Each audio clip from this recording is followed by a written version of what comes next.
सरस्वती जी और उनकी बहू रश्मि के बीच एक दिन बहस छिड़ जाती है।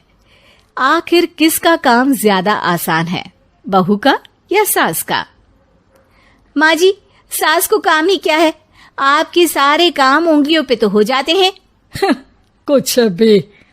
हाँ, हिसाब तो उंगलियों पे ही हो जाता है ना।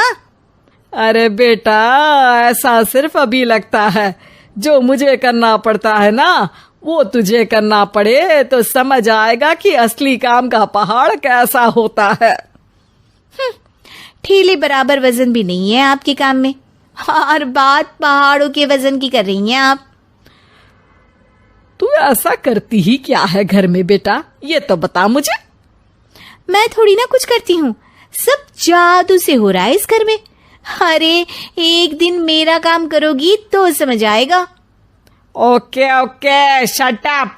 कल से मैं घर के काम करूंगी और तू मेरी जगह हर चीज का हिसाब रखना, ठीक है? ठीक है, ये भी कर लेते हैं। ये सास बहू की डील के बारे में रश्मि के पति अमन को नहीं पता था और ना ही अमन के पिताजी सुरेश जी को।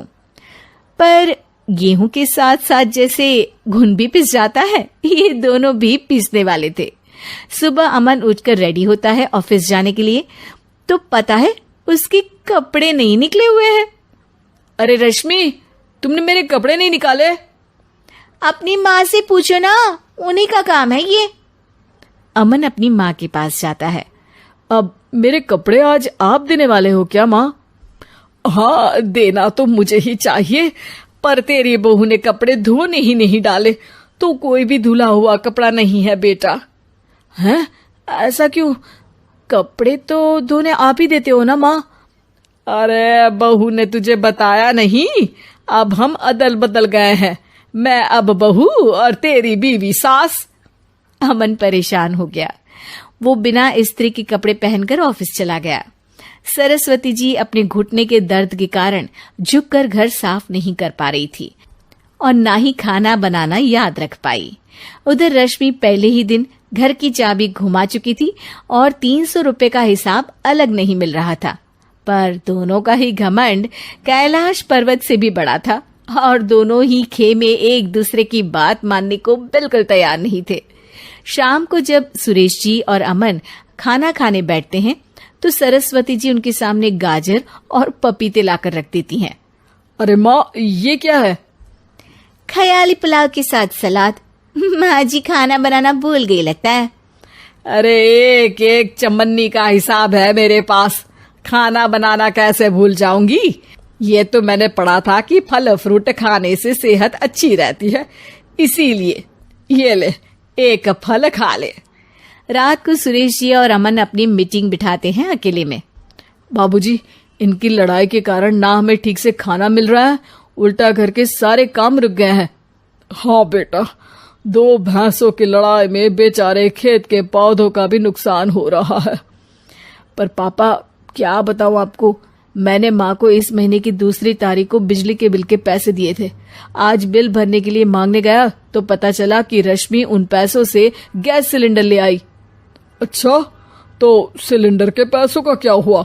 अब सिलेंडर के तो कोई पैसे नहीं थे बाबूजी, हमारे घर पर गैस की पाइपलाइन लगी है ना। बेटा, इन दोनों का कुछ करना पड़ेगा, नहीं तो अपने घमंड के चक्कर में पूरा घर बर्बाद कर डालेंगी ये दोनों। अमन और सुरेश जी काफी सोच विचार के बाद एक निष्कर्ष पर पहुंचते हैं। रात ही को दोनों अपनी पत्नियों की अलमारी से नई साड़ी निकालते हैं और सुबह जब रश्मि और सरस्वती जी उठते हैं तो देखते हैं कि दोनों पति साड़ी पहनकर चढ़ाव पर सब्जियां काट रहे हैं। अरे ये सब क्या हो रहा है? क्या हो रहा है मतलब? आप दोनों अदल बदल हो सकते हो तो हम क्यों नहीं? अरे क्या मतलब?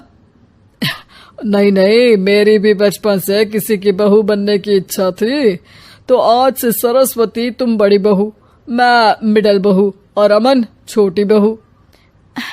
अरे लेकिन सब घर पर बैठ जाएंगे तो कमाएगा कौन? ये घर कैसे चलेगा? अब वो तो भैया या बाकी लोग जाने, अब हमने भी अदल बदल कर ही लिया है तो कुछ नहीं हो सकता।